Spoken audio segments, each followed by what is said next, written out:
안녕하세요 여러분. 오늘은 기후변화로 인해 새로운 도전에 직면한 북극 이야기를 나눠보려고 합니다. 지구온난화로 인해 해빙이 빠르게 녹으면서 북극은 지정학적으로 더 중요한 지역이 되고 있습니다. 하지만 해빙이 사라지는 만큼 안보적 취약성과 군사적 긴장도 함께 고조되고 있죠. 북극의 기온은 전 세계 평균보다 무려 4배나 빠르게 상승하고 있습니다. 이로 인해 얼음은 녹고 영구 동토층이 해빙되며 폭염과 산불 같은 극단적 현상이 더 자주 발생하고 있습니다. 해빙이 사라지면 지구는 더 빠르게 더워집니다. 얼음은 태양광의 50%에서 70%를 반사하지만 해빙으로 드러난 어두운 바다는 6%밖에 반사하지 못합니다. 그 차이가 온난화를 더욱 가속화시키는 거죠. 최근 북극에서는 기록적인 폭염이 잇따라 발생하며 산불과 대기오염이 심화되고 녹아내린 영구동토층이 대량의 온실가스를 방출하고 있습니다. 이런 변화는 북극을 넘어 전 세계에 영향을 미칠 수밖에 없습니다. 따뜻한 기온으로 영구동토층이 녹아내리면서 도로와 건물 같은 인프라가 위협받고 있습니다. 심지어 동토층 아래에 있던 얼지 않은 땅, 즉 탄릭이 형성되면서 지반 침하가 발생하기도 합니다. 이로 인해 북극의 주민들은 생계와 환경 변화에 적응하기 위해 전통적인 생활 방식을 재구성해야 하는 상황에 처해 있습니다. 하지만 이 과정에서 기존 공동체가 붕괴될 위험도 존재합니다. 또한 석유와 가스 생산 과정에서 발생하는 가스 플레어링 문제가 심각한데요. 이 과정에서 대량의 블랙카본이 배출됩니다. 북극에서 발생하는 블랙카본의 42%가 플레이어링에서 비롯되는데 이 미세먼지가 눈과 얼음 위에 쌓이면 반사율이 낮아지고 결과적으로 빙하가 더 빨리 녹는 악순환이 이어집니다. 1986년 소련의 지도자 미하일 고르바초프는 역사적인 무르만스크 연설에서 북극 정책의 전환을 제시했습니다. 군사적 긴장보다는 평화적 협력을 강조하며 북극의 독특한 생태계를 보호해야 한다고 말했죠. 이 연설은 이후 북극 외교의 중요한 전환점이 되었습니다.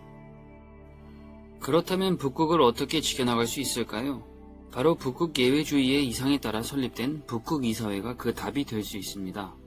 북극이사회는 8개 북극 국가와 함께 수천 년 동안 북극에 살아온 원주민 커뮤니티를 위한 플랫폼을 제공합니다.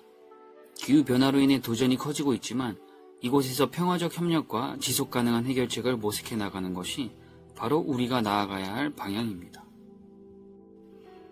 하지만 2022년 러시아의 우크라이나 침공 이후 상황이 급변했습니다. 러시아를 제외한 7개 회원국이 북극이사회 활동을 중단한다고 발표하면서 북극 예외주의라는 이상이 큰 위기를 맞이했죠. 현재는 각국의 자국 이익과 지정학적 경쟁이 부각되면서 국제법과 협력을 넘어선 갈등의 위험이 커지고 있습니다.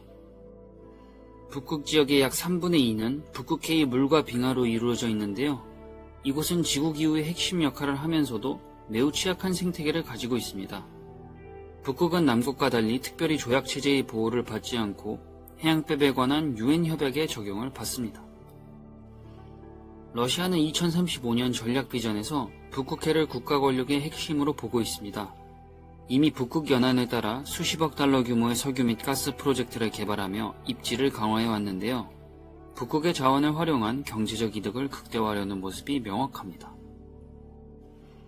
북동항로는 러시아 북극을 가로질러 대서양과 태평양을 연결하는 중요한 경로입니다. 여름철에는 얼음이 없는 구간이 많아 아시아에서 유럽으로 가는 선박들이 이 항로를 이용할 경우 운항시간과 연료를 최대 40%까지 절감할 수 있습니다. 러시아는 북극 항로를 이용하는 모든 선박에 러시아 쇄빙선을 동반하도록 하고 이에 대한 서비스 비용을 청구하고 있습니다. 하지만 일부 규정이 해양법에 부합하지 않는다는 이유로 미국을 포함한 여러 국가들이 이의를 제기하고 있죠. 빙하가 녹더라도 UN 해양법은 그대로 유지되며 이 체제는 영해, 인접수역, 배타적 경제수역 그리고 공해라는 4가지 해양구역을 통해 연안국의 경제적 권리를 정합니다. 특히 북극의 공해는 자원개발이 법적으로 제한되며 중앙북극어업협정에 따라 해저와 토양은 자원개발이 아닌 과학연구 목적으로만 이용됩니다. 하지만 북극 연안국들은 여전히 자원개발의 주도권을 가지고 있습니다. 북극 이사회는 캐나다, 덴마크, 핀란드, 아이슬란드, 노르웨이, 러시아, 스웨덴, 미국 등 8개 북극 국가와 6개의 북극 원주민 단체가 상임이사국으로 참여하고 있습니다. 북극 외 국가와 다양한 단체, 정부기관에도 옵서버 자격을 부여하며 오랜 기간 동안 북극 지역의 생산적 협력을 이끌어왔습니다. 러시아는 북극 지역의 절반을 차지하고 있는 중요한 국가입니다. 장기적으로 범북극 협력은 결국 러시아를 포함해야만 성공할 수 있을 것입니다. 핀란드와 스웨덴이 나토에 가입하면서 북극 이사회 회원국 중 러시아를 제외한 모든 국가가 나토 동맹에 속하게 되었죠. 이 상황은 러시아의 큰 압박으로 작용할 수 있습니다. 북극 자원 접근성이 점점 개선되면서 북극은 이제 단순한 생태적 공간을 넘어 지정학적 경쟁의 중심 무대로 떠오르고 있습니다. 북극의 미래는 어떻게 될까요? 그리고 우리는 이 변화에 어떻게 대응해야 할까요? 앞으로도 북극의 변화와 이슈를 주의 깊게 살펴봐야 할 것입니다. 오늘은 영상이 여러분에게 도움이 되었길 바라고 구독과 좋아요로 함께 북극 문제에 대한 관심을 이어가 주세요. 감사합니다.